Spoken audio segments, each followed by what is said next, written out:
Isu pewarisan harta pusaka merupakan antara perkara yang sering dibincangkan dalam kalangan masyarakat.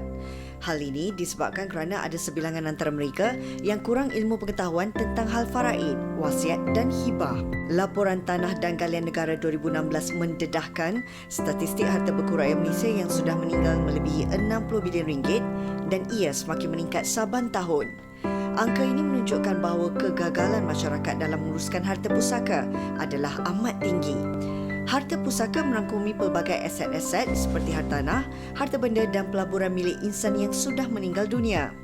Namun, timbul kekeliruan apabila ada dalam kalangan anak yang membuat keputusan untuk mengambil semula hadiah dalam bentuk wang atau barangan yang pernah diberikan kepada ibu bapa sebaik saja mereka meninggal dunia. Isu ini menjadi lebih serius apabila berlakunya perebutan antara adik-beradik dengan alasan tiada wasiat yang ditinggalkan. Okey, itu dia tadi serba sedikit laporan ringkas berkenaan dengan topik yang kita nak bawakan hari ini. Hadiah bertukar menjadi haram bila situasinya kita nak tahu bagaimana. Dan adakah sebenarnya ia juga berpunca daripada hadiah itu sendiri yang menyebabkan situasinya boleh menjadi haram ataupun tujuan pemberi hadiah ini adakah mungkin mempunyai agenda tertentu sehingga menyebabkan hadiah itu bertukar menjadi haram atau bagaimana situasinya jika kadang-kadang kalau kita lihat mungkin ada dalam kalangan kita adik-beradik menghadiahkan sesuatu kepada ahli keluarga, kemudian ditakdirkan ahli keluarganya meninggal dunia. Selepas itu dilakukan pembahagian melalui hadiah tersebut dibahagikan. Namun tanpa persetujuan si pemberi hadiah ini, mungkin dalam situasi ini akan menimbulkan banyak persoalan dalam kalangan masyarakat kita. Hari ini kita nak perhalusi segala yang kurang jelas mengenai topik kita hari ini. Kita nak bersama dengan peguam syariah iaitu Tuan Faisaluddin Muhammad Yusof yang ketika ini berada di talian. Assalamualaikum. Waalaikumsalam. Apa khabar? Baik. Linda dan juga Hatrina. Baik, alhamdulillah. Baik, sihat alhamdulillah. Tuan Faisal sihat? Alhamdulillah sihat. Walaupun puasa, walaupun dalam tempoh PKP, insya-Allah Allah bagi keriaan dan juga kesihatan. Alhamdulillah.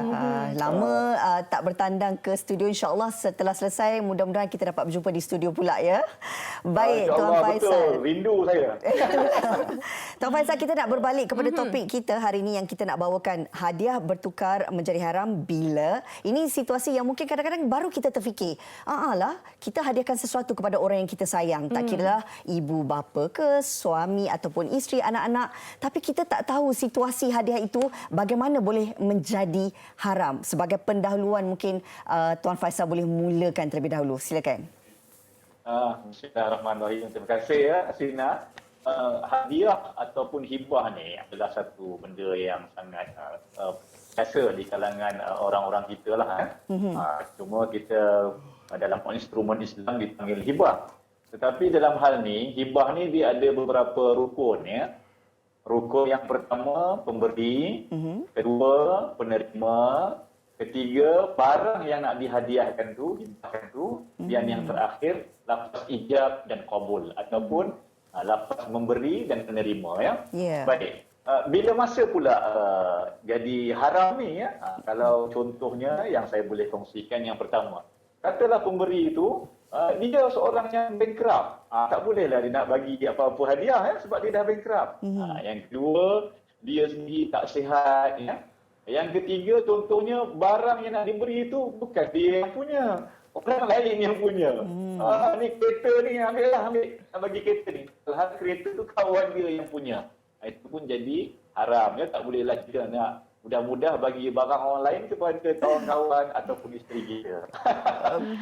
Lepas tu ada juga keadaan di mana macam kita ni suami macam saya kan, dia bagi sayang, ni memandangkan hari ni anniversary kita kahwin yang ke-20 sempena tahun 2020, abang berikan sebentuk cincin belian. So cincin kan. Dah bagi-bagi, isteri dah pakai, hujung tahun boleh tak bagi balik kat abang cincin tu? Tak boleh. Kita dah bagi kat isteri, tak bolehlah minta balik. Melainkan isteri bagi. Dia berbeza pula kalau ayah, macam ayah kita, mak kita bagi hadiah kepada anak kan, kepada anak-anak, contoh rumah dan sebagainya. Tapi setelah beberapa tahun anak ni dia mendahaka pula. Dia kurang hajar, dia mendahaka, dia mensia-siakan maknya, ayahnya, dihalau pula daripada rumah. Ya. Jadi dalam hal begini, dibenarkan dalam cara untuk mak ayah tadi ambil balik hadiah yang telah diberikan kepada anak tadi. Inilah sedikit mukadimah. Boleh nanti kita kata. Okey. Jelas dah faham. Okey, Tuan Faisal, ada satu situasi yang tadi Tuan kongsikan berkenaan dengan suami berikan cincin kepada isteri dan di hujung tahun minta balik cincin tu. Okey, dalam situasi ini sebenarnya sesebuah ataupun satu pemberian itu kepada seseorang individu, kalau kita beri dan satu masa kita nak minta balik, perlu tak ada saksi ataupun orang ketiga sebenarnya? Dia begini ya, bila kita bagi hadiah, kita tak boleh nak minta balik, buruk siku namanya tu. Kecuali dalam keadaan macam ayah ataupun ibu ataupun datuk beri hadiah kepada anak ataupun cucu. Okey. Cumanya, bayangkan dalam keadaan kalau dalam suami isteri tadi kan, suami itu asal-asalnya orang yang perniagaannya elok, dia di awal tahun semua cantik semua perniagaannya. Tiba-tiba datang wabak COVID. Tiba-tiba kita tak tahu ya, ini semua adalah kuasa Allah SWT. Kerajaan pula terpaksa buat PKP, maknanya tak boleh bergerak. Banyak syarikat-syarikat yang tutup. Jadi suami itu tiba-tiba dah ada pendapatan. Jadi isteri itu tengok muka suami, kesian kat suami. Tak apalah bang, abang ambil baliklah cincin belian ni tadi. Abang gadailah kat kedai-kedai pajak arah Nuyapin ke apa kan untuk dapatkan balik duit. Jadi dalam keadaan begini, kalau antara suami isteri tak ada masalah lah. Cuma yang jadi masalah kalau melibatkan contoh adik-beradik, orang lain, seeloknya biar ada saksi. Sebab itu dalam undang-undang, dokumen apa sahaja pun, jual beli rumah ke, dokumen wasiat ke, dokumen hibah sekalipun, kita nakkan saksi. Sebab apa? Bila ada berlaku pertikaian pula, saksi-saksi inilah yang akan membantu di mahkamah untuk buktikan macam perkara. Okey. Tuan Faisal, mungkin dalam situasi kita nak melihat bahawa katakanlah seorang anak ni menghadiahkan ibunya gelang emas. Kemudian ada lafaz yang dibuat antara ibu dan anak ini bahawa ini dihadiahkan kepada ibu, tapi andai kata kalau hayat ibu tak panjang, saya mungkin nak ambil balik. Adakah dalam keadaan ini ia terpakai secara lisannya tanpa ada sebarang perjanjian ataupun agreement? Okey, dalam perkara ini dalam Islam, sebarang perjanjian termasuk dalam kita punya undang-undang sivil tidak mensyaratkan mesti bertulis ya. Cumanya bila dalam keadaan sekarang, ialah kalau kita dengan anak beranak ni mana nak buat tulisan kan.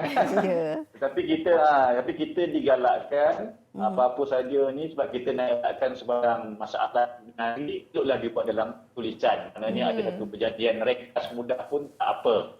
Tapi dalam hal ini, katakanlah Islam ini dikenali sebagai hibah umrah ataupun rukbah. Ianya sama lebih kurang macam kalau kita beli takaful kan, skim takaful perlindungan ya. Takaful perlindungan ni kita bayar setiap bulan. Kalau sampai tempoh matangnya kita meninggal dunia, maka kita akan ambillah balik semua faedah daripada takaful tu. Tetapi kalau kita meninggal dunia, maka waris kita yang akan terima dia punya manfaat dan faedah. Sama macam gelang tadi, katakanlah anak dah pergi kepada mak ya, kemudian anak kata mak ambillah gelang ni selagi mak hidup. Jadi dalam keadaan begini, tiba-tiba ditakdirkan Allah SWT, mak dia meninggal dunia pula kan. Bila meninggal dunia, anak tadi boleh ambil balik gelang tadi. Walaupun dia pemberi. Tapi masalah timbul bila anak beranak ataupun adik-adik lain dia tak tahu kan. Jadi dalam hal begini, memandangkan tidak ada hitam putih, kemudian hanya lafaz antara seorang anak dengan mak, dalam begini, biasanya apa yang kita buat dan kita nasihatkan untuk bawa kes ke mahkamah. Nama dia pengesahan hibah di mahkamah. Nanti mahkamah akan putuskan. Katakanlah mahkamah bersetuju, memang ada lafaz hibah dan sah sebagainya, dan dia boleh ambil balik, maka gelang emas yang besar 1 kilo tu tadi tak bolehlah difaraidkan. Baik. Okey. Tapi kalau mahkamah kata tak ada lafaz hibah, maka kenalah gelang tadi difaraidkan pada waris yang berhak. Okey, Tuan Faisal. Okey, secara ringkasnya untuk mereka di luar sana yang masih kurang jelas ataupun mungkin tak mengambil berat tentang isu hadiah yang diberikan Masjid Haram ini, sedikit daripada Tuan Faisal sendiri untuk membuka mata mereka untuk menitik beratkan isu ini. Okey, nah, dalam hal ini memang kita anggap hadiah ini perkara biasa, bagi hadiah kan. Tetapi untuk mengelakkan sebarang masalah di kemudian hari, apatah lagi kalau hadiah tu benda ataupun barang yang sangat berharga. Contoh barang kemas, kereta, rumah, tanah dan sebagainya, maka kita eloklah dapatkan nasihat daripada perunding ataupun peguam ataupun konsultan yang buat wasiat buat hibah semua ini untuk mengelakkan masalah akan datang. Itulah sedikit nasihat saya kepada penonton semua ya. Terima kasih banyak-banyak Tuan Faisal atas maklumat dan juga penerangan yang diberikan. Memang cukup jelas tentang isu ini. Apapun sekali lagi terima kasih, jaga diri Tuan Faisal. Kalau ada rezeki jumpa lagi ya. Assalamualaikum. Sama jugalah dengan you all, jaga diri elok. Terima kasih. Selamat Hari Raya. Maaf lahir dan batin. Baik, terima kasih. Assalamualaikum. Itu tadi cukup banyak sebenarnya info baru yang kita dapat berkenaan dengan topik kita hari ini. Mungkin sedikit sebanyak dapat membantu mereka di luar sana yang mungkin berdepan dengan masalah ini. Ini sebenarnya dapat dikongsikan oleh Tuan Faisal tadi.